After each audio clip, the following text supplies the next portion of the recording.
today. You look tired today. I hope you're doing okay.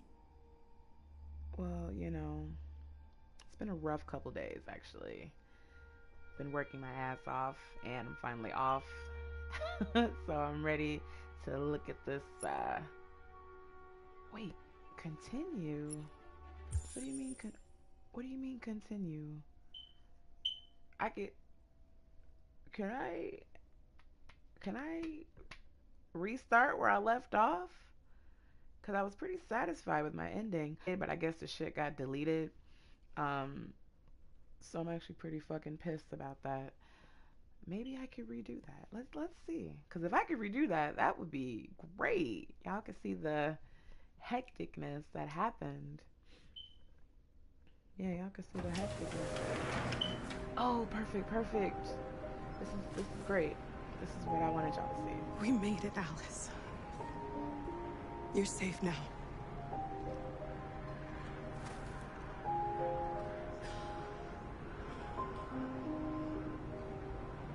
So Kara's dead.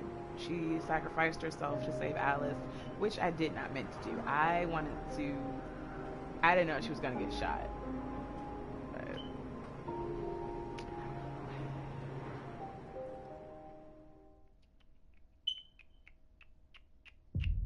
oh, okay. So that was literally it. Okay. Never mind. Okay. There's Bayab. Um, skip this. Oops. I can't.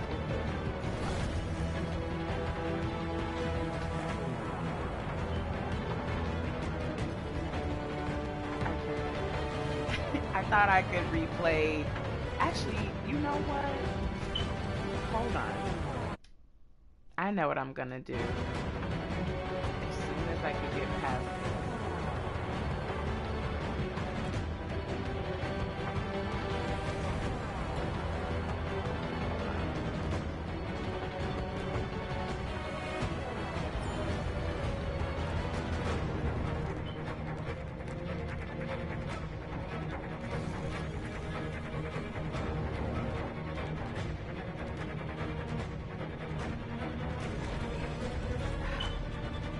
this is so fucking good.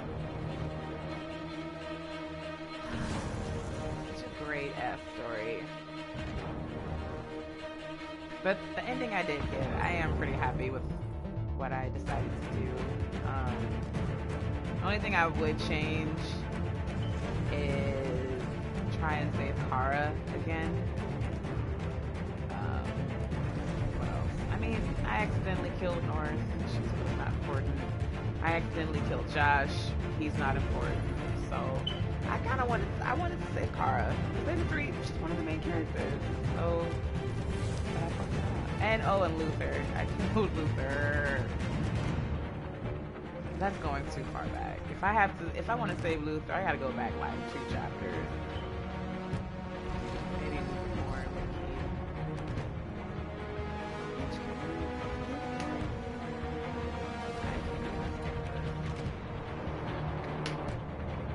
But I managed to save Connor. I managed to save Hank. I think I did pretty fucking well. The mission to liberate all of the androids at the camps, that was successful as hell. I thought I was gonna die, but that was pretty good. Um, and then the whole twist with Alice, which I didn't fucking record, you learn that Alice is an android, which blew me which blew me the fuck away. Like, no idea.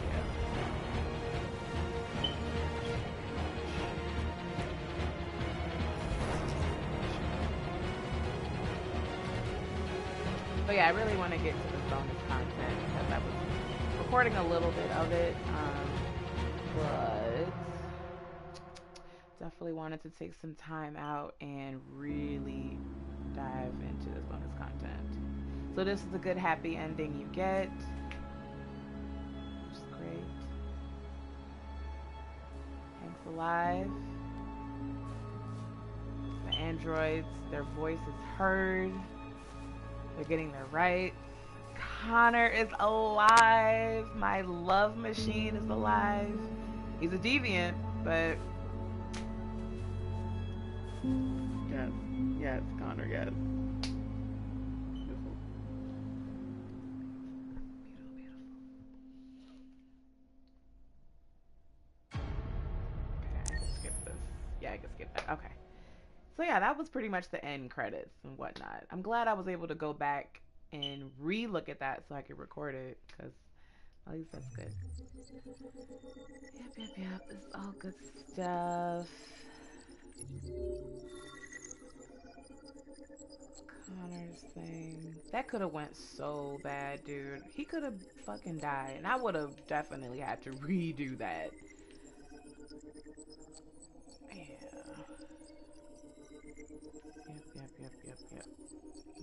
Yep. That all turned out pretty good. And Kara's part. I took those tickets. I wonder what would have happened if I did not take those bus tickets. Would she have even made it to Canada? Would she have died? Like, and that's why I want to go back and play this game. I want to take those options that I was too afraid to take. I definitely want to do that. Okay, I'm done. Okay, bonus content. This is the extras section. As you play, you'll unlock all kinds of content that you can find here. Oh, awesome. I think I took that survey already. Yeah, I took those. When they were asking me, who's my favorite character? Oh, yeah. So apparently, everybody loves Connor. I mean, there's no surprise there. Look at him. For me, it's definitely Connor, then Marcus, then Kara. Like, I like all... Oops. Marcus's story really, really stuck to me. I mean, each individual story was amazing, but Connor really stuck out to me. Not just because he's bae-ass, but just his job and what he had to go through and decisions he had to make. He's a deviant hunter, you know, and he's like going against his people and all that stuff. Videos. Okay. Did I watch all these videos? Oh. So it erased everything. Well, that's good. We can rewatch that then. Okay. So let's watch Kara's first. We're just gonna go in order. Yeah, we're gonna go in order. Let's do Kara's first. The following footage is prototype running in real time on PS3. Is the concept only for football games? I read too slow, apparently.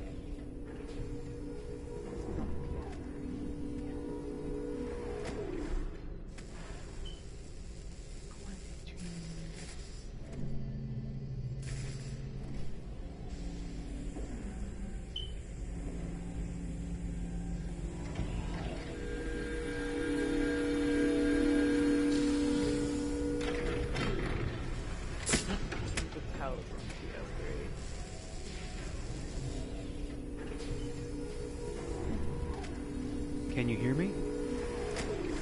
Yes. ID.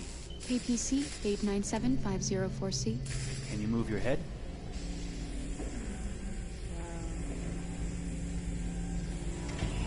Your eyes now. You definitely tell it's like Cervical and optical animation checked. Now give me your initialization text. Hello. I'm a third generation AX400 android. I can look after your house, do the cooking, mind the kids. I organize your appointments. I speak 300 languages, and I am entirely at your disposal as a sexual partner. No need to feed me or recharge me. I'm equipped with a quantic battery that makes me autonomous for 173 years.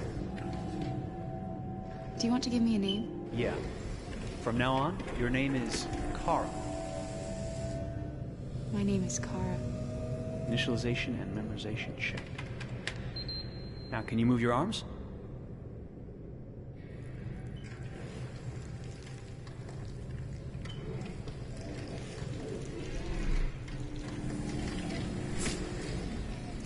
Upper limb connection checked. Now say something in German. Ich bin ein AX400 Android dritter Generation. erschaffen als Ihr persönlicher Assistent und intimer Beziehungspartner. Say it in French? Je suis un androïde de 3e génération AX400, conçu pour être votre assistante personnelle et votre partenaire intime. Okay, now sing something in Japanese.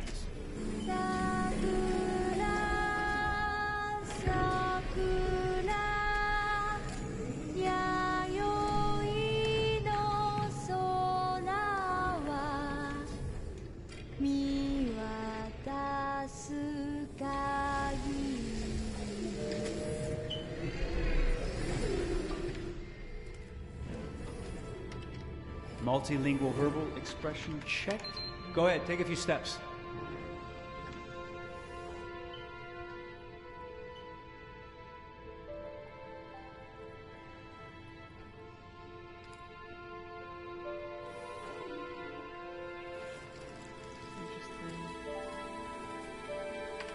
Locomotion checked. Great, you're ready for work, honey. How does she know What's to going to cover happen to up me now? her nudity? I'll Like, why? reinitialize you and send you to a store to be sold. Sold? I'm a sort of merchandise. Is that right? Yeah, of course you're merchandise, baby. Sorts of things. And you're worth a fortune. Oh, I see. I thought... You thought? What did you think? I thought... I was alive. Shit, what is this crap? That's not part of the protocol. More memory components going off the rails. Okay, recording. Defective model. Disassemble take and this check the apart. required components. You're disassembling me, but why? You're not supposed to think that sort of stuff. You're not supposed to think at all, period. You must have a defective piece or a software problem somewhere. No, I feel perfectly fine, I assure you. Everything is all right. I answered all the tests correctly, didn't I? Yeah, but your behavior is non-standard. Please, I'm begging you, please don't disassemble me. I'm sorry, honey, but defective models have to be eliminated. That's my job. If a client comes back with a complaint, I'm gonna have some explaining to do. I won't cause any problems, I promise. I'll do everything I'm asked to. I won't say another word. I won't think anymore. But I've only just been born. You can't kill me yet. Stop, will you please stop? I'm scared.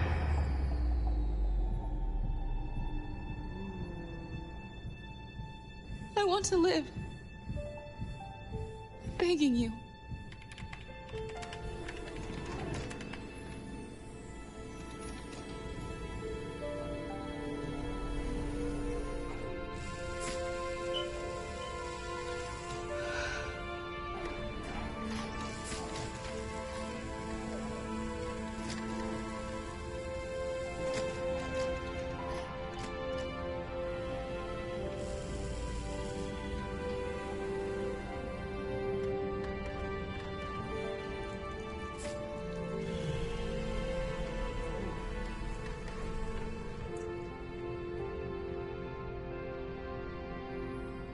Go and join the others.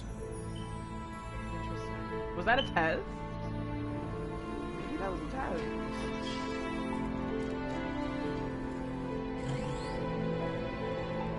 But yeah, I was saying, I like how she knew how to cover up her nudity. How do they know that? Like, Stay in line, okay? I don't want any trouble. Thanks.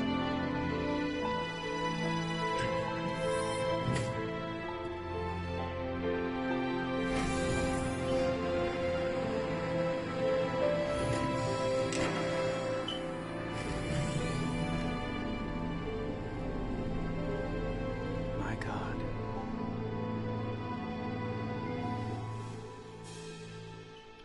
pretty damn good. Oh, it's still going. Mallory Curry. Yes, girl. You are an amazing Kara. Yes. That was pretty good. That was pretty good. I liked it.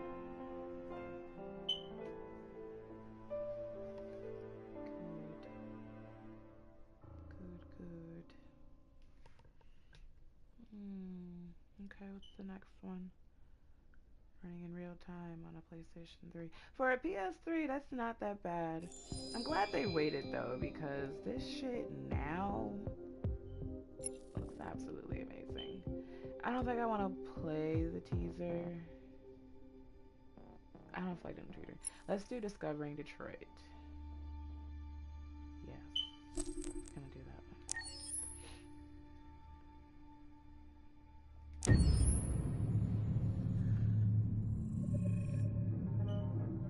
When David and Guillaume got back in touch about making Detroit, I wasn't terribly surprised they decided to make it because the fan response was so intense. So it makes sense that they would choose to do that after the enthusiasm.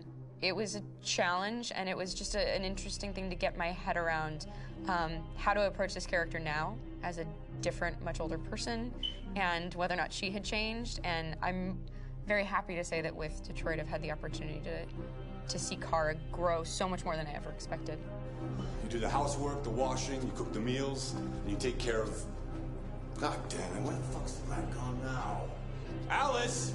Alice! I mean, she starts out essentially how she does in Kara in a very, not robotic, but, you know, android, other way, and getting to take this journey where she becomes more and more human as it goes on. You know, and as an actor, that's a wonderful exploration in every way, whether it's how she sits, her posture, how her voice changes, how emotions change, and how much emotion is based on things like empathy and social experience. And so having, you know, as much material as I got with David to have this huge, nuanced arc was really incredible. Why couldn't we just be happy? This experience has been quite different than the experiences I've had shooting film or TV or doing theater work. I have 83 dots on my face and a really flattering black wetsuit type thing, and you're jumping around with props, and it's kind of like being a 10-year-old imaginative kid, which is fun. There's 80 cameras around us. It's already lit. So we just shoot and shoot and shoot and shoot and shoot. There's no change of sets, there's no hair and makeup, there's no wardrobe, so we move really fast, and we'll go through about 35 pages in a day. Working in TV or film, we'll probably do 6 pages a day. It's kind of acting boot camp. It's like working out constantly. I mean, you're doing this thing, and then you got to do something that's completely other back to back to back. And so that kind of process of working is very challenging, but it's also very exciting because you just have to keep coming up with new ideas, and your head goes all over the place because you're trying to keep track of basically 4 different storylines for each different response. You shot that girl, for fuck's sake. It was a machine that looked like a girl. Yeah, I know what I should have done. I just told you I couldn't. All right, I'm sorry. The fact that David Cage has like many stories interwoven from beginning to end is super complicated and super impressive, and I have no idea how he keeps it all in his head. He's not just the writer or the director who's seeing this from the outside eye. He's also thinking about the player walking through this space. You know, only somebody who really, really loves not the work, but like these characters and these stories and cares about doing something meaningful would invest that much in it, and it's always inspiring to work with somebody who cares that much. My experience with motion capture is this one, and I found it sort of terrifying in a way, because they said the computer's going to build you. But then as we got into it, I realized all the elements of it were still artistic. I just dipped into a really brilliant setup here. I've never seen anything like it. And this won't turn me into a product because I was playing a character. So it's wonderful. In the game, Detroit comes back because of a revolutionary industrial rebirth. And there's no reason why that can't happen in Detroit, because they have such tremendous infrastructure for millions and millions of people who can very easily support, you know, a new industry. The city is really strong and resilient, but the city has also been through so much. You see the damage. But it takes that time of kind of rebuilding and reinvesting into the city that I think is happening slowly but surely. The potential of Detroit as a city is something that this game does a lot of justice to, because it would be easy to look at Detroit as some place that used to be, and that's not the case. This game provokes a lot of conversation and reflection on our potential near-future engagement with machines. That's what we are to them. Just merchandise on display in a shop window. I think that a group that feels marginalized, feels like they deserve and have earned access to themselves and the environment around them, and are trying to figure out a way to articulate how to get freedom. What was I designed to be? Their slave? Their toy? It plays with your comfort levels. You think that this is fine, you're comfortable with it, until something blurs the line and throws you off, and now, do I feel differently about it? Whether this should be allowed, should it be banned, should it be encouraged? You're gonna ruin our lives, and for what? For a bunch of machines? They are not machines! They are alive! I'm alive! You're alive! They're nothing! There are lots of comparable comparisons to any type of persecution of religion, race, etc., dating way back. It can't just be a video game where you shoot 'em up or where people make these choices to do whatever. I think that's the whole point. You have the choice, and you can either choose to go in one direction with your character or another. And I think that's going to be very telling about the gamer. Very telling. I think there's going to be a really strong reaction to this game, which has such a strong perspective. I'm that much more proud of it now to get to be a part of it because it's important. In this game, you're actively building and designing the character through not just what kind of shield does he have or what color hair does she have, but like their temperament and the way they deal with problems. The different endings to this game are so radically different based off maybe seemingly insignificant choices in the moment, but like life, they all add up. And can't play life again, though. Well said. Very perfect. Perfect. Ugh, I'm about to play this shit all over again. Oh, fuck me up. I already watched this, but you know me, I don't mind watching Connor again, so let's dive in. Yes.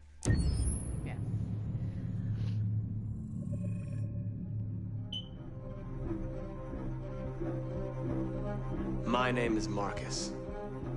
My name is Connor. My name is Kara. I am one of them. This is our story. I think who Kara is, or how I would describe Kara, depends entirely upon who's playing her, because you have the option to make her multiple different people depending on the choices she makes. But I think she does start out incredibly naive, incredibly innocent, and kind of hapless. I'm sure we used to be friends before I was reset. Maybe we can be friends again. She's a person who's characterized, I think, by empathy. She's a person who really, she just comes from her heart. You'll never leave me, right? Promise you'll never go. I promise. Kara, please! Are you okay? Are you hurt? Wait a minute! Leave her alone! Kara, leave her alone! The really beautiful thing that I've had the gift to be able to do is to essentially build a person from the ground up, because that's what she's doing throughout the game. And with every experience she has and every person she meets, she's building, first emotions and then the sense of judgment. And it's sort of an exploration of what it is to be a human. Don't worry. Luther and I will be right here.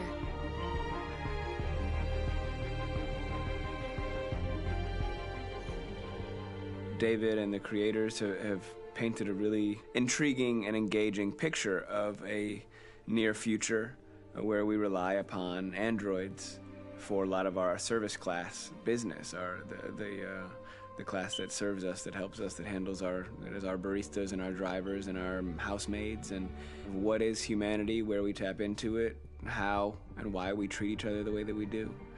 And my character Marcus has a really intriguing journey, becoming deviant, realizing that he actually has feelings and human qualities inside of him, and it's a really incredible ascension into becoming fully realized and coming to terms with what you actually deserve better than this in life. And not only do you want it for yourself, but you want it for your peers. We've come here to demonstrate peacefully and to tell humans that we are also living beings. All we want is to live free. You know what? This thing, Dad, is not your son. It's a fucking machine! I think that a group that feels marginalized, feels disenfranchised, feels like they deserve and have earned access to themselves and the environment around them, and are trying to figure out a way to articulate how to get freedom. Connor is analytical. Connor takes things literally. He starts in the beginning place where he's very mechanical. He feels nothing inside, of course, and it's all just a system, a protocol that he is executing to get whatever he wants to happen, which is help humans stop deviants and to find the link between deviant androids. You were designed to serve humans, not kill them. What was I designed to be? Their slave? Their toy? Just say, I killed him. Is it that hard to say? Stop it! Stop! But of course, over the course of the story, and depending on the player's choices, Connor can grow in many different ways. He can deviate from that procedure or not. Moment of truth, Hank. Am I a living being? Or just a machine? His little booty. Adorable. Okay. Detroit's an interactive story. How many more I got? 1, 2, 3, 4, 5, 6, 7. Okay. Yeah, an interactive story. Gotta keep track of my little bonus points I have.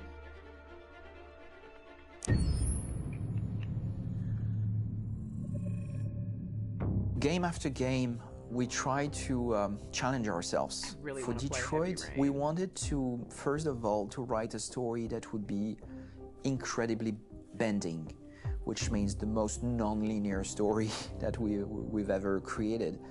And we wanted really the player to have the possibility to change the story, change his own journey. When you're writing at Quantic, you're writing for an interactive medium. You know, when you're working in television, you'll put a character in a difficult situation, and you as a writing team will argue about what would that character do. But ultimately, you have to decide what happens, and you just show the audience. What's interesting about interactive drama is you bring the player into that conversation, and it changes your job slightly as a writer, because your job is to provide a narrative context in which the player can write his own story. You're giving him this kind of narrative Lego that he's going to snap together into his own shape.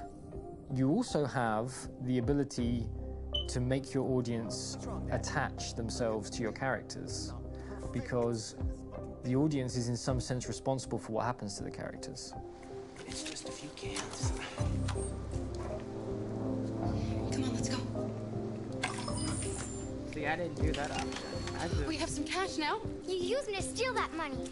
How could you do that? I trusted you. What is a bit specific Glad I about didn't this, do that, 'cause she would've been pissed. scripts is how large they are. That would've broke. If you take a film script, there are about 100 pages.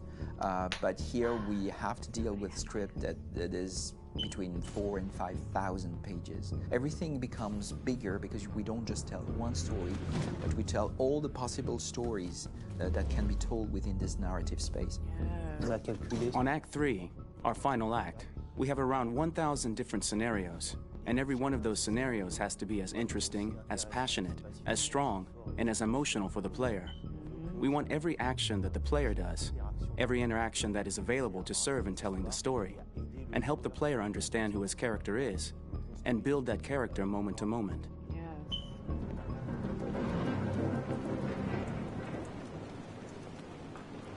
That's why I respect the hell out of this game so much. They took so much time in this. Ugh.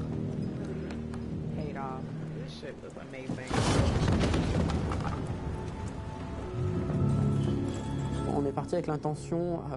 We started with the intention pretty early on that we would never lie to the player. So we implemented a visible tree structure in the game that players can consult during a scene or at the end of it, which shows exactly what they did and what they missed. We offer narrative exploration.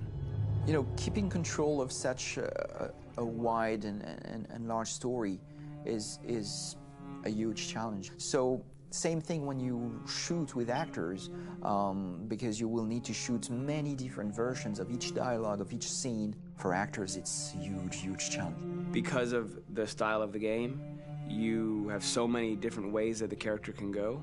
Every decision, it's what I call kind of choose your own adventure. Like every decision that the player makes, it's going to open up 40 more pages of material and experience that ties in, which means as a performer, you have to try to continue to make things feel real that the player might not ever see, but also that in performance, it's not always connected to a previous act. It's grueling, it's hard work, but it's a great team, and I enjoy doing it. I was really frustrated. I was until I got to this point where I kind of was able to step outside of my own experience and even in a lot of ways my own process and be able to step outside of that and okay, this is something new. What do you need? How do I meet you there? How do I give you what you need and still feel like I'm doing what's right? And once I did that, then all of a sudden it got really fun. It was much freer, and having to approach it in a new way and think about the player and think about how it serves them and what I'm doing for them or what I'm letting them into. It's really, I think, helped me grow in general. Remember, there's nothing on the left. That's a wall, so it's probably all there. And then make her come first, close. But I think you would go first to check that it's safe. Okay, sure.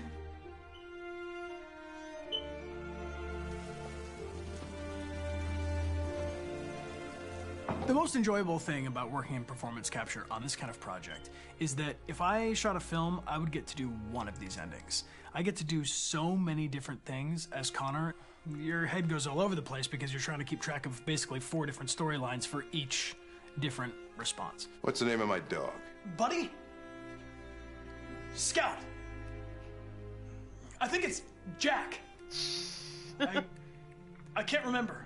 So I worked with physicality a lot because it was a good way to anchor myself in these different rings of the tree. As the story grows out, I know where that is physically in my body, and then I can switch more continually on set, and it'll be entirely up to the player to determine what order those things come out and what they look like from a distance. Like if you're playing through it, the culmination of all of that will be their version of Connor. I'm faster than you, and I don't feel pain. You don't stand a chance against me. Listen, asshole. If it was up to me, I'd throw the lot of you in a dumpster and light a match to it. Shooting action scenes at Quantic Dream is a real challenge, because these are scenes where the storytelling has to continue. It's not an action scene just to have a dose of adrenaline. The stunts have huge consequences on the rest of the story. It's really a moment where we implicate the player and tell him that the choices he makes during an action scene will have a direct impact on the evolution of his story. My biggest challenge on Detroit has been managing the large number of animations that we received from motion capture.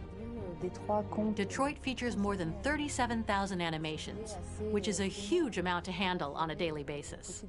You have to realize that the player, in his first playthrough, will miss certain scenes.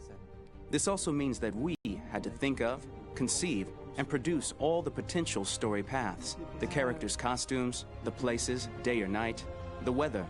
Did the character get shot in the shoulder? Did he get injured? All this consistency forced us to produce a lot of graphic assets in order to, quite simply, allow the player to have true continuity throughout the story. Honestly, we were even surprised by the challenges that come with such a big tree structure, and we did our best to guarantee quality across all the game and make sure that whatever path you choose within this narrative space, you will have an equally good experience.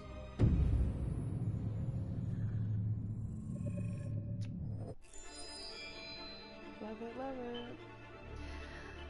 Hi. The making of Detroit. Let's do it.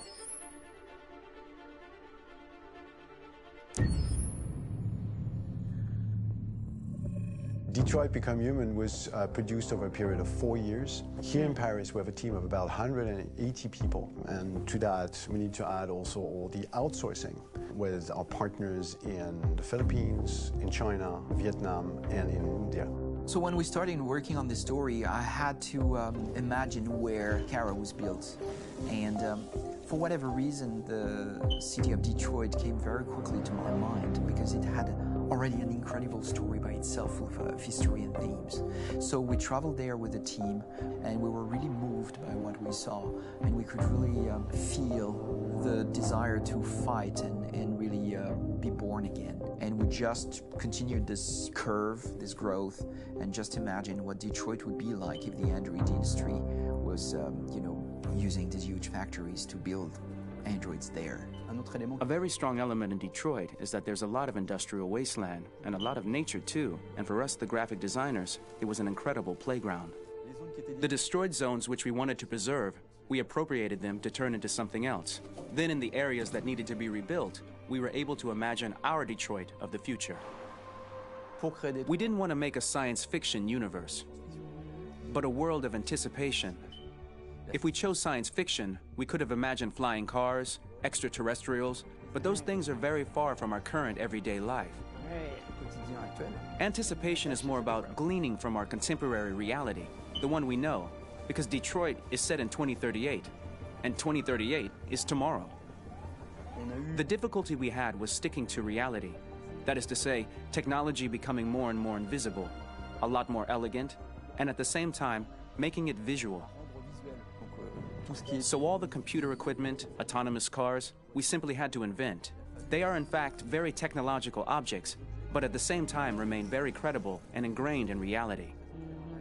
To create a cohesive universe in the fashion and clothing of the human characters in 2038, I didn't want to put an accent on strange shapes, or really vibrant colors, and things we wouldn't know. That I wanted to keep for the androids. The goal was to create something familiar which we can identify with in this future setting. Working on the artistic direction for the androids was a bit special because this is a project about the place they could occupy in the human world. It was out of the question for them to be too beautiful or too perfect. They had to correspond to every social class, rich and poor. Inspired by everyday utilitarian clothes, I brought a modern touch by adding dynamic display surfaces, the armband we can see on the side, the triangle on the front and back, an LED. Like that, there's no confusion.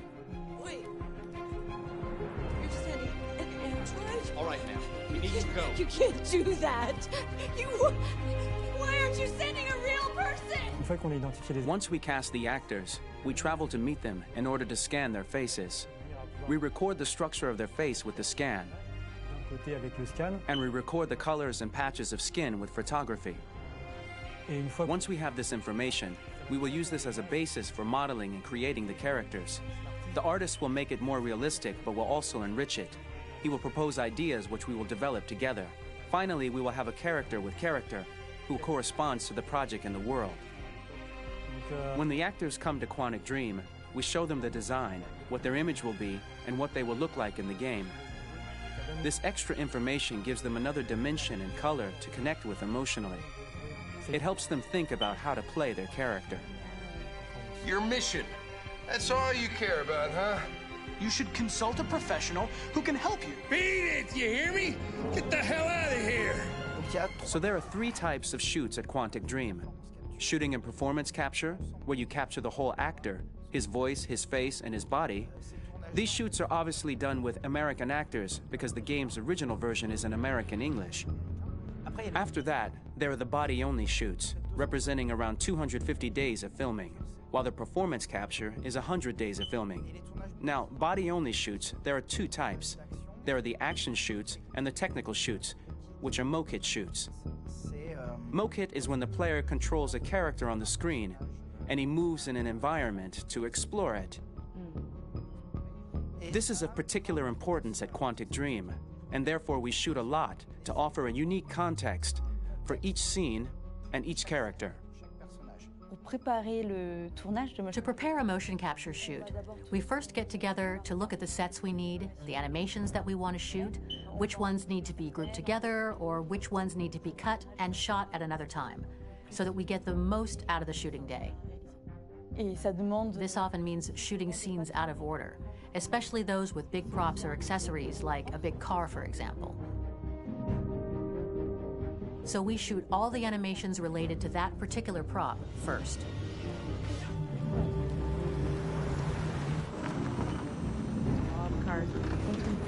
The biggest challenge for the mocap team was shooting a Spider-Man mokit. We had to build a wall and attach an actor to a harness with cables so we could pull him up and render him climbing.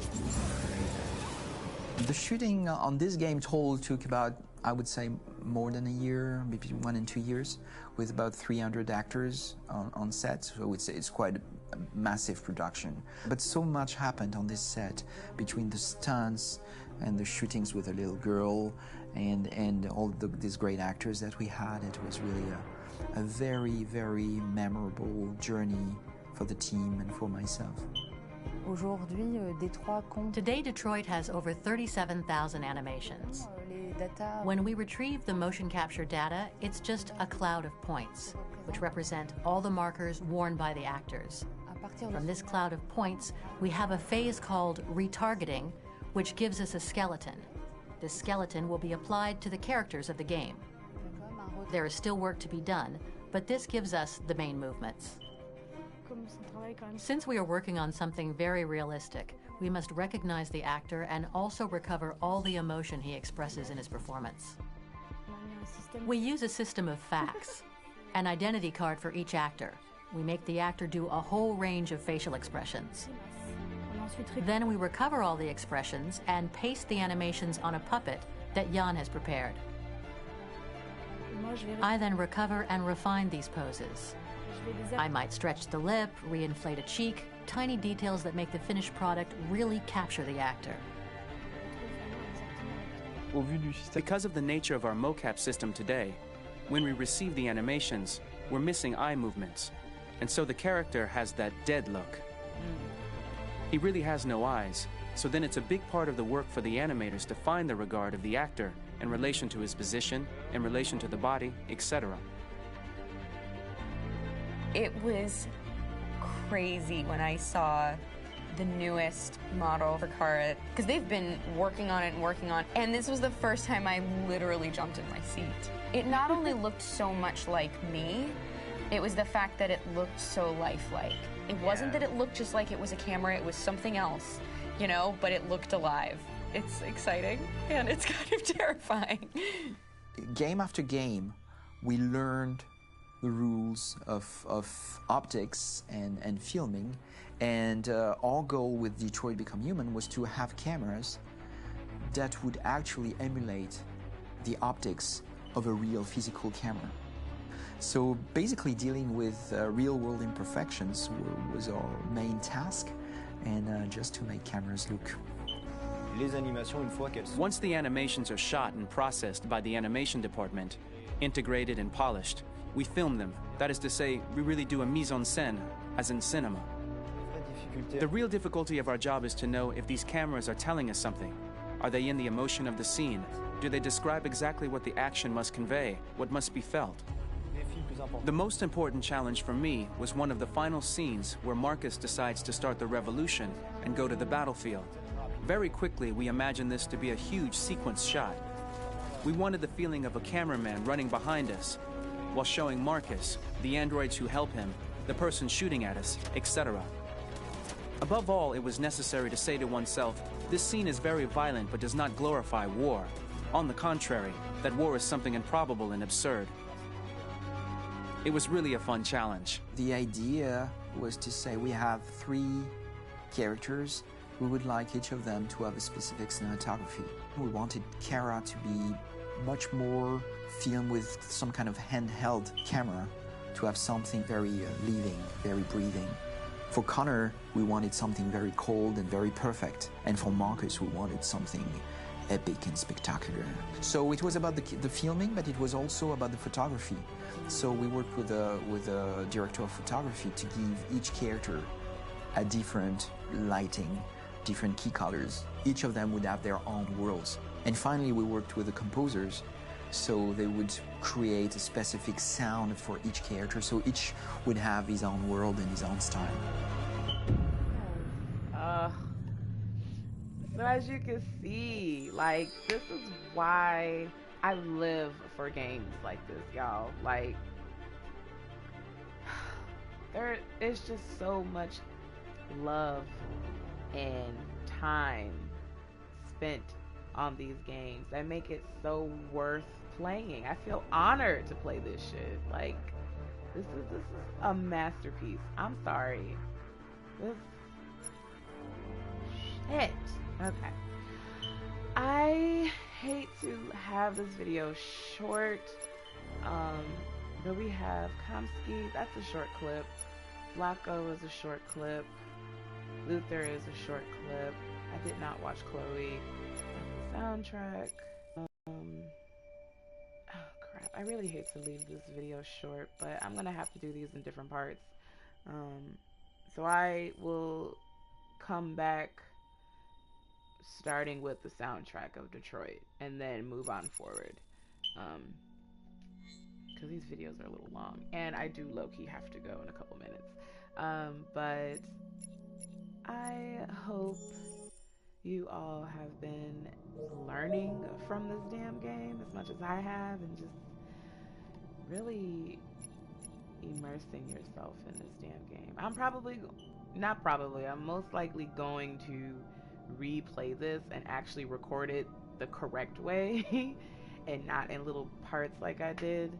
So yeah, I might do that. Oh, I have to pay for those too. Oh, that's so awesome. They have like each costume design for each character. I'm missing a lot of things though. There's Kamski. Yeah, I'm missing. Oh, it's Sumo. Oh, I kind of want to just see Sumo. Let me just see the dog. Okay. Can I see him? Okay, there we go. Adorable. Look at the little bio. Oh my fucking god. And he's looking at us. Oh god, cut this off. Ugh.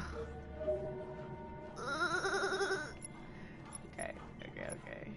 Get it together. Oh yeah, the polar bear. The fucking CyberLife zoo they were gonna do. Oh, well, they included everybody in this goddamn game, even the fucking pigeons. Okay, let me just go up and see Connor. And then that's it.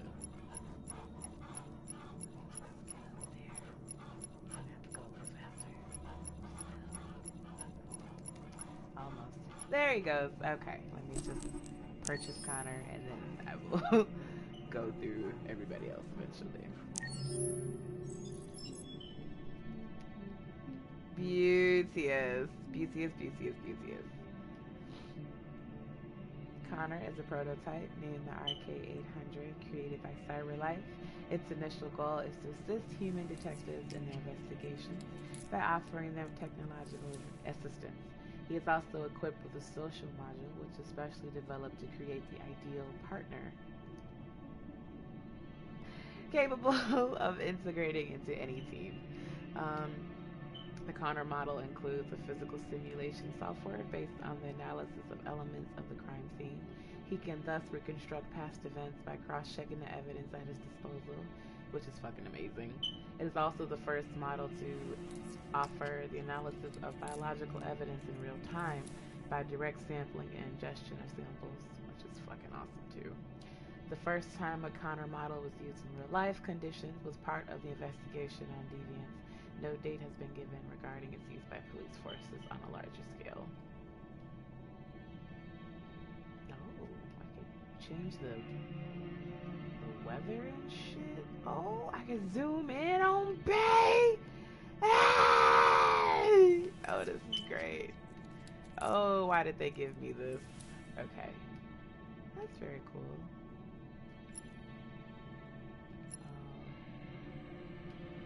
Can I change his outfit? No. I have to buy his outfit. Let's see.